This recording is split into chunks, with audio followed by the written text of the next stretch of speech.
بسم الله الرحمن الرحيم.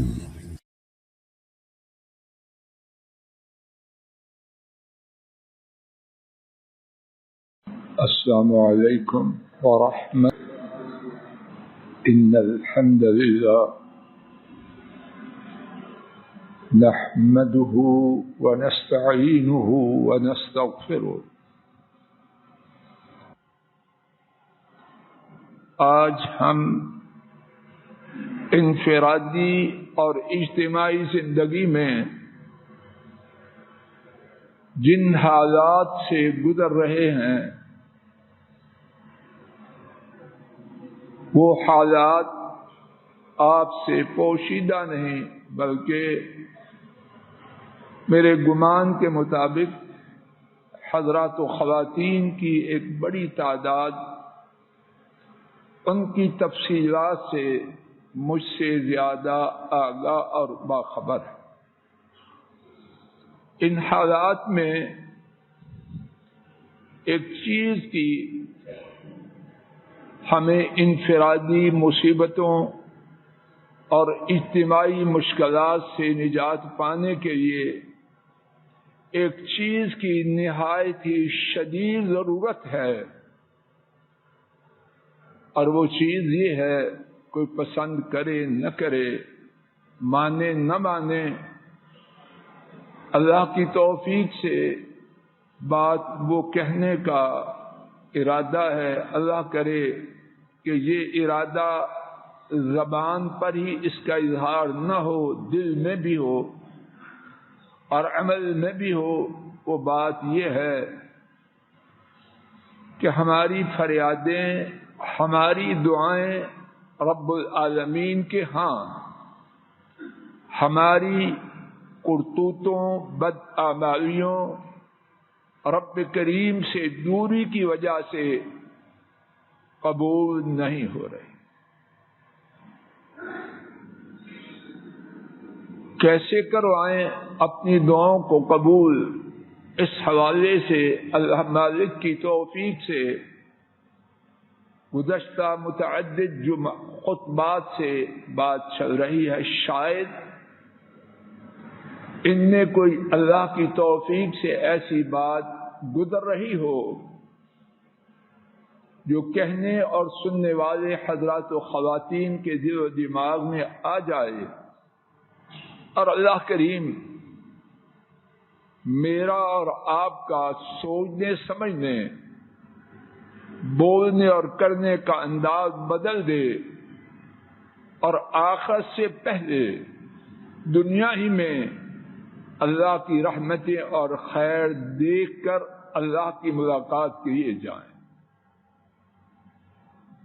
گزشتہ خطبہ جمعہ کے آخر میں دعاؤں کو قبول کرنے والا ایک سبب، ثابت شدہ سبب، کسی عالم، بزرگ، پیر، ولی اس کا بتلایا ہوا نہیں، نبی کریم صلی اللہ علیہ وسلم کا بیان کردہ سبب، اور جسے امام بخاری اور امام مسلم نے سیدنا ابن عمر رضی اللہ تعالی عنہما سے روایت کیا، جس سبب کا خلاصہ یہ ہے کہ گزشتہ زندگی میں مصیبتوں کے آنے سے پہلے، پریشانیوں کے آنے سے پہلے، مشکلات میں پھنسنے سے پہلے، اللہ کی رضا کے لیے جو مصیبتیں، اللہ کی رضا کے لیے جو اچھے اعمال کیے ہوتے ہیں، برے اعمال سے اپنے دامن کو بچایا ہوتا ہے، ان کی وجہ سے اللہ کریم دعاؤں کو فوراً قبول فرماتے ہیں۔ اس سلسلے میں نبی کریم صلی اللہ علیہ وسلم کے بیان کردہ واقعہ میں سے دو حضرات کے واقعات سن چکے ہیں۔ ایک ماں باپ کا خدمتگار اور دوسرا بدی پر قدرت حاصل کرنے کے باوجود اس سے گریز کرنے والا، اس سے دور کرنے والا۔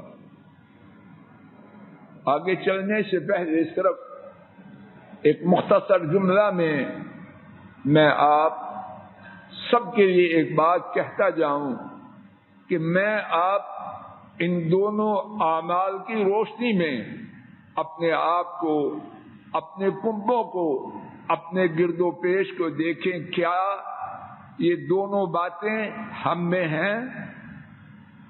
والدین کی بے حد و حساب تاحد استطاعت خدمت اور احترام کرنا، اور برائی سے بچنے کے لیے قدرت کے باوجود برائی سے قطعی طور پر گریز کرنا۔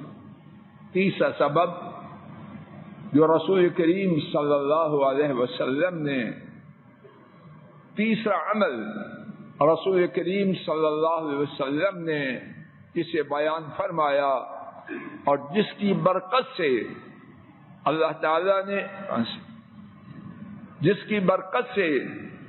تعالیٰ نے مصیبت کو مکمل طور پر دور فرما دیا، اس عمل کا نبی کریم صلی اللہ علیہ وسلم کے بیان کے حوالے سے تذکرے کا آغاز کرتا ہوں۔ تیسرے شخص نے کہا، اے اللہ، میں نے ایک مزدور رکھا ایک ایسے برتن کے برابر چاولوں کے عوض میں جس میں حساب کے مطابق 3 سع کم و بیش 7.5 کلو چاول آتے ہیں۔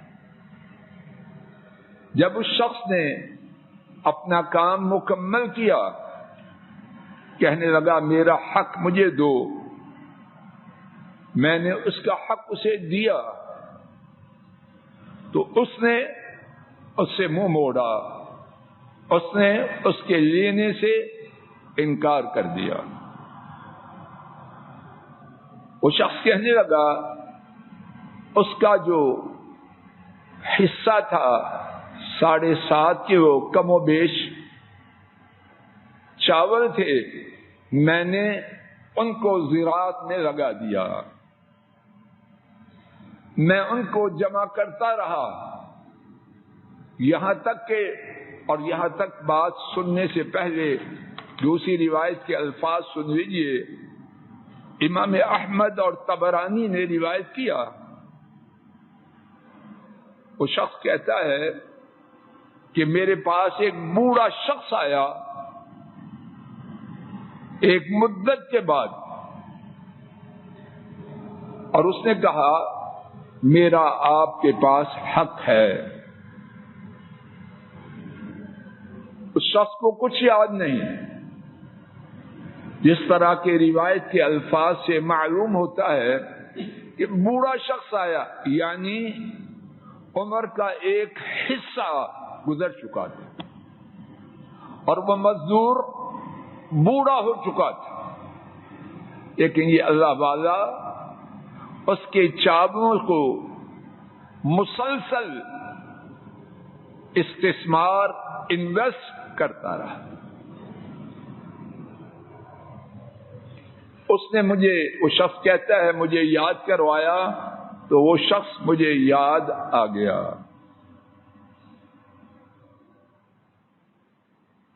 وہ شخص بیان کرتا ہے کہ اس کے ان چاولوں سے بات یہاں تک پہنچ چکی تھی کہ میں نے گاؤں کو اس کی سرمائے سے جمع کیا تھا اور ان کا چرواہا بھی تھا۔ تو میں نے اس سے کہا یہ تیرا حق ہے، اسے لے لو۔ اور دوسری روایت میں ہے اس نے کہا اللہ کے بندے مجھ سے مذاق نہ کرو، اگر آپ مجھ پر صدقہ نہیں کر سکتے تو میرا حق دو۔ اس کا حق کتنا تھا؟ کم و بیش بولیے 7.5 کلو چاول۔ اب یہ گائیں، اللہ جانے کتنی گائیں تھیں، اور چرواہا وہ پیش کر رہا ہے. تو وہ مزدور جو بابا بن چکا تھا اس سے کہتا ہے اللہ سے ڈرو، میرے ساتھ مذاق نہ کرو، اگر صدقہ و خیرات نہیں کرنا تو میرا حق مجھے دو. اس شخص نے کہا اللہ کی قسم میں تمہارے ساتھ مذاق نہیں کر رہا، یقیناً یعنی جو کچھ میں تجھے دے رہا ہوں یقیناً وہ تیرا حق ہے، میرا اس میں سے کچھ بھی نہیں. کیا ہوا؟ اس شخص نے اپنا حق لیا اور چلا گیا. اب یہ مزدور کا حق ادا کرنے والا اس سے کہتا ہے اگر آپ مزدور کو اس کا حق دینے والا اپنے اللہ سے بات کرتے ہوئے عرض کرتا ہے سو اگر جانتے ہیں آپ یقیناً میں نے یہ کام آپ کی رضا کے لیے کیا تو پتھر کا جو حصہ باقی ہے وہ ہم سے ہٹا دیجیے. نبی کریم صلی اللہ علیہ وسلم نے فرمایا پتھر کا جو باقی حصہ غار کے منہ کو بند کر کیے ہوئے تھا اللہ پاک نے اسے دور کر دیا. توجہ فرمائیے، سابقہ دو واقعات پر تبصرہ کیے بغیر یہ تیسرا واقعہ. اللہ کریم کو یہ عمل کتنا پسند ہے کہ محنت کرنے والے کو، حقدار کو اس کا حق پورے کا پورا دیا جائے، اور اگر اس پر مدت بھی گزر جائے، بشر صاحب مدت کے گزرنے سے حق ختم نہیں ہوتا. 100 سال 1000 سال اس سے کچھ نہیں. حق ہے، مدت کا زیادہ گزرنا نہ گزرنا اس حق کے ختم کرنے کے لیے دلیل نہیں بن. تو اللہ پاک کو مزدور کا حق اس کو پورے کا پورا ادا کرنا، بلکہ اس کے مال میں اللہ کریم نے سرمایہ کاری کرنے سے جو اضافہ کیا تھا، اور اتنا اضافہ تھا کہ اس مزدور کے تصور سے بھی زیادہ تھا. اب 7.5 کلو چاول کم و بیش، اس سے گائیں اور ان کا چرواہا، یہ سب کچھ بن جائے، تصور میں آنے والی بات. اور مزدور بھی مجہول، اس کی طرف سے کوئی پوچھنے والا نہیں، لیکن اس شخص نے اللہ کی رضا کے لیے اس کا حق ادا کیا. اللہ پاک نے آئی ہوئی مصیبت کو اپنے فضل و کرم سے ٹال دیا. کیا میں آپ ایسے ہیں؟ اگر ہیں تو الحمدللہ، لیکن بات تلخ ہے اور میں نے تو کہنی ہے. اگر ایسے ہوتے تو جن مصائب میں پھنسے ہیں وہاں نہ پھنستے. اگر میں غلط نہیں سمجھتا، اور اللہ کرے کہ میرا سمجھنا غلط ہو، عام طور پر کہنے والے، سننے والے، حج والے، عمرے والے، اقتدار والے، محکوم، جہاں کہیں جائیں قاعدہ کیا ہے؟ جو اپنے سے کمزور ہے اس کو دبا دو، اور جو طاقتور ہے اس کے قدموں کو چھونا شروع کر دو. یہی کچھ ہے کہ نہیں؟ کہیں چلے جائیں، ممبر والے بھی، سننے والے بھی، اقتدار والے بھی، نیچے والے، مگر تھوڑے دور جانے سے پہلے میں آپ اپنے اپنے گھروں میں دیکھیں، ہمارے گھر ظلم سے خالی ہے، اور یہاں میرا کہنے کا مقصد ملازمین نہیں، میاں اور بیوی کے معاملات ہیں۔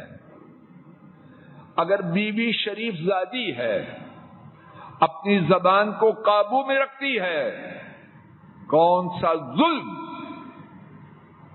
جو کیا جا سکتا ہے اس کو چھوڑا جاتا ہے۔ اور اگر خاوند خاموش تباہ ہے، لڑائی جھگڑے کو کسی وجہ سے پسند نہیں کرتا، تو اس کی حجامت کیسے بنائی جاتی، دعائیں قبول کیسے ہوں؟ سماعت فرما لیجیے، اور اللہ کرے کہ غلط نہ ہو، اور اللہ کرے میں آپ اس کی زد میں نہ آئے۔ جہاں ظلم ہوگا وہاں دعا قبول نہیں ہوگی۔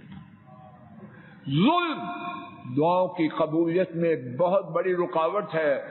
وہ درس دینے والے کریں، سننے والے کریں، اقتدار والے کریں، عوام کریں، ظلم اللہ کو پسند نہیں، اور ظلم دعاؤں کی قبولیت کی راہ میں ایک بہت بڑی رکاوٹ ہے۔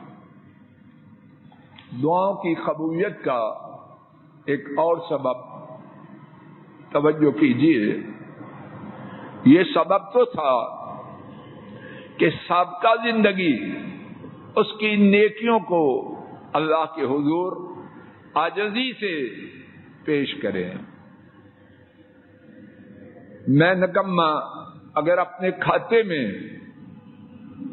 سابقہ ایسی نیکی نہیں پاتا تو مایوس ہو جاؤں نہ، اچھی طرح سن لیجیے۔ اگر کوئی شخص ایسا ہے اسے اپنی زندگی میں اخلاص سے کی ہوئی، اللہ کی رضا کے لیے کی ہوئی کوئی نیکی ملتی نہیں، کیا کرے؟ خودکشی کر لے؟ نہ بیٹا جی دیوار کو چھوڑ دو، میں بہت زیادہ اس کو برا سمجھتا ہوں، دیوار کو چھوڑ دو، آگے ہو جاؤ، اٹھو رانا صاحب، اگر تشریف لانا ہے تو ٹھیک طرح بیٹھو، کوئی ہسپتال تو نہیں ہم نے کھولا ہوا۔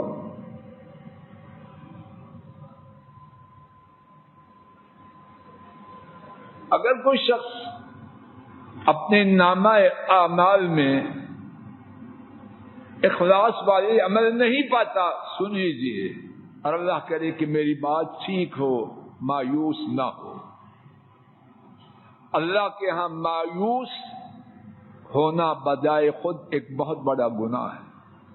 جب تک جان میں جان ہے، موت کا وقت نہیں آیا، اللہ کی رحمت کا دروازہ میرے آپ کے لیے کھلا ہے، تو کیا کرے میرے ایسا گناہگار؟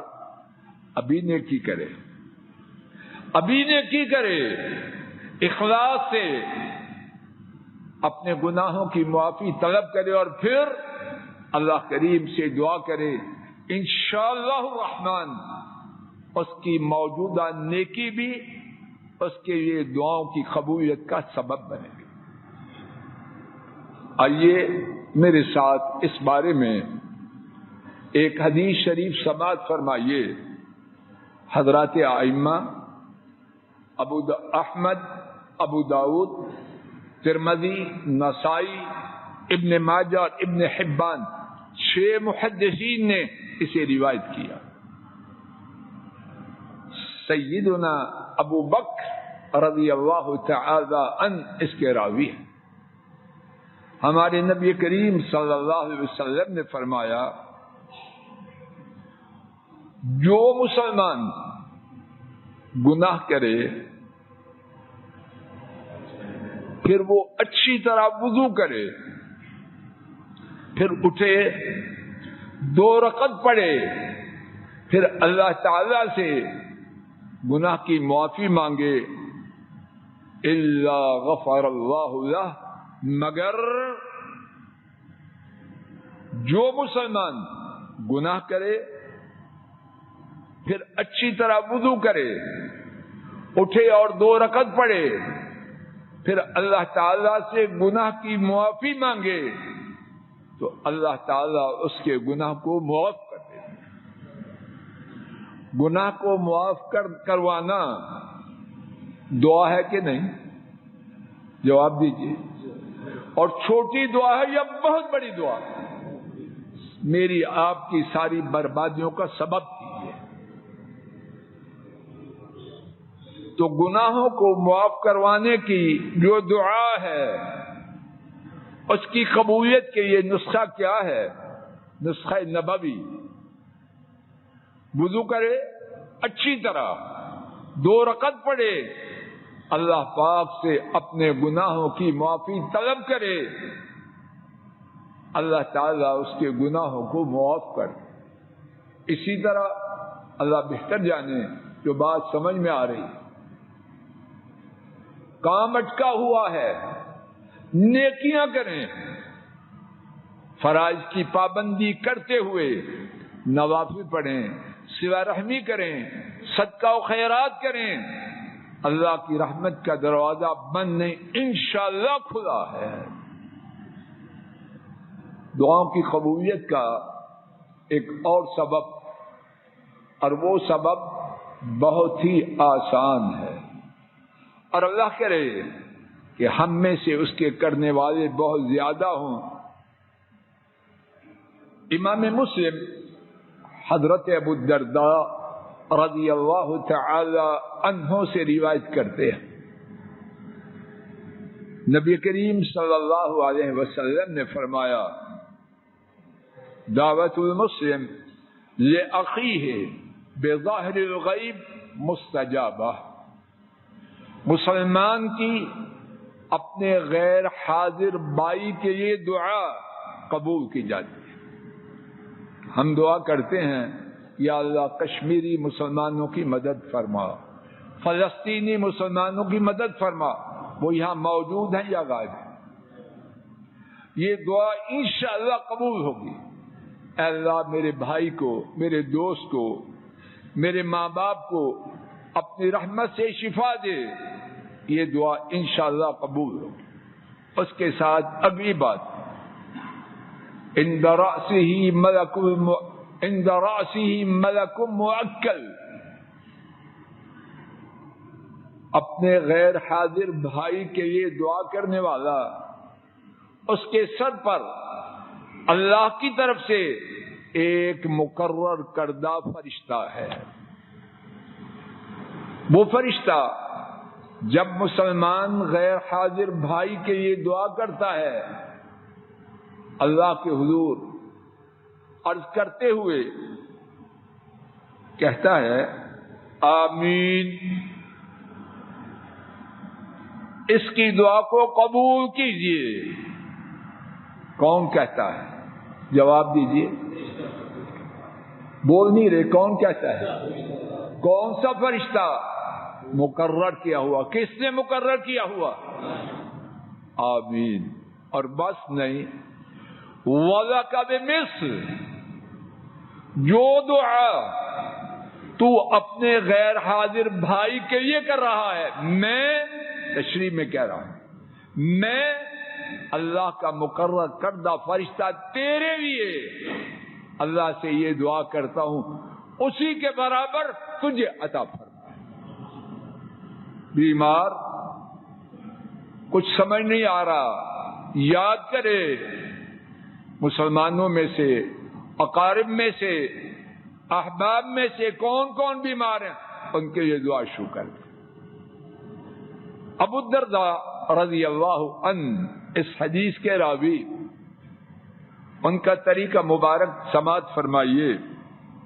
علامہ ذہبی نے اپنی کتاب سیر اعلام النبلاء میں ان کی بیوی ام الدرداء رضی اللہ تعالی عنہا، ان سے یہ بات نقل کی. انہوں نے کہا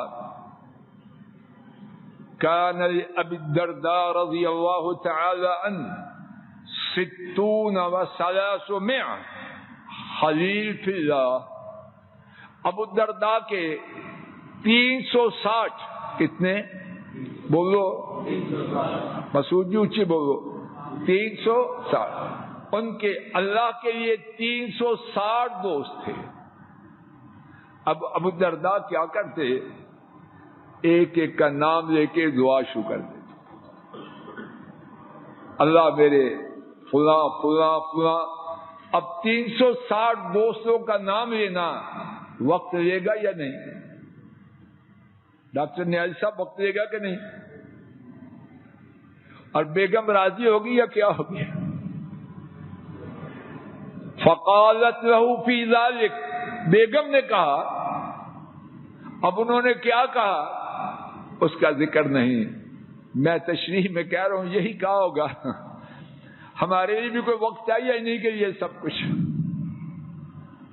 یا پتہ نہیں کچھ اور کہا ہو. اللہ مجھے معاف کر دے. عام طور پر گھروں میں شکایت یہی ہے ڈاکٹر صاحب کے نہیں وقت نہیں دیتے. بیگم نے کچھ کہا تو انہوں نے جواب میں فرمایا افلا ارغب ان تدعو لی، افلا ارغب ان تدعو لی الملائکہ، کیا میں اس بات کی رغبت نہ کروں کہ فرشتے میرے لیے دعا کریں. بیگم کو سمجھایا جو سودا میں لے رہا ہوں وہ سستا نہیں، بہت قیمتی ہے، اور میں 360 دوستوں کے نام لے کے کسی چیز کا خسارہ نہیں کر رہا. میں زمین پر ان کے لیے دعا کرتا ہوں اور میرے سر پر مقرر کردہ فرشتہ میرے لیے اور دیگر فرشتے میرے لیے دعائیں کرتے. اللہ تعالیٰ اپنے فضل و کرم سے دعاؤں کی قبولیت کے اسباب کہنے سننے والے حضرات و خواتین کو عطا فرمائے، اور اس بارے میں ہماری جو بہت سی کوتاہی ہو چکی ہے اللہ اپنے فضل و کرم سے اس کی کسر نکال دے. وآخر دعوانا ان الحمد للہ رب العالمین. اللهم صل على محمد وعلى آل محمد كما صليت على إبراهيم وعلى آل إبراهيم إنك حميد مجيد.